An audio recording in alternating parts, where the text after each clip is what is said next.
I rise today in support of the HALOS Act.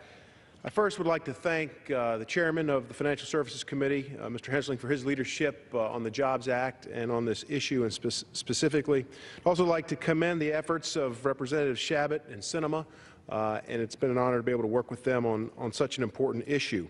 It is an honor to be able to work with them to craft a sensible bipartisan bill aimed at removing a regulatory hurdle for innovative companies and startups seeking early-stage equity capital investment. Mr. Speaker, I represent a rural district in Virginia, Virginia's 5th district, that stretches from the northern Piedmont of Virginia to the North Carolina border.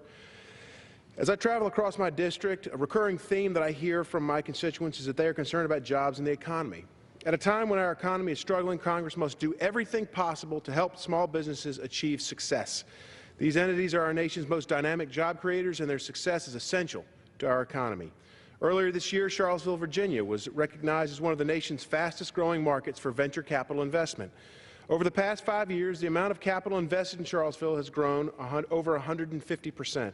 This type of investment can have a profound impact on a community, making it more attractive to other startup companies and ultimately producing more job growth. Indeed, Senator Chris Murphy of Connecticut said it best when he introduced the Senate version of the HALOS Act.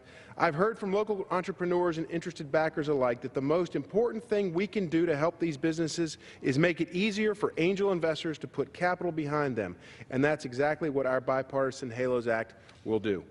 In 2014 alone, angel investors deployed over $24 billion to over 70,000 startups.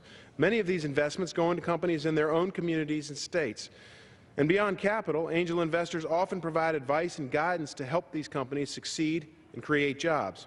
It is for these reasons that I ask my colleagues to support this bill.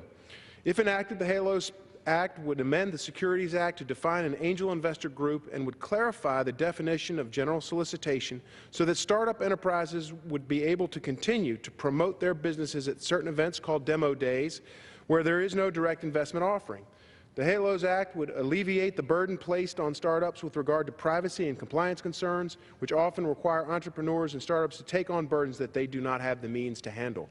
These burdens have a significant impact on an entrepreneur's ability to interface with investors because of the risk of violating federal securities laws by having their interactions with investors being viewed as a general solicitation.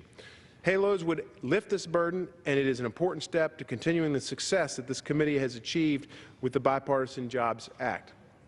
The Jobs Act made it easier for startup enterprises to market their securities to a larger pool of investors. Unfortunately, while implementing the Jobs Act, the SEC has classified events held by angel investors as general solicitations, requiring entrepreneurs and startups to verify accredited investor status. This jeopardizes the future of events like demo days, where startups can interact with these investors and venture capitalists.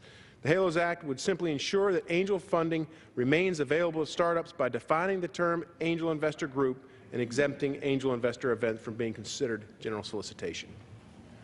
The HALOS Act is a simple bipartisan bicameral solution. Gentleman, an additional 30 seconds. Gentleman, receive. The HALOS Act is a simple bipartisan bicameral solution that will ensure that investors and companies can continue this common sense interaction. I thank you, Mr. Speaker.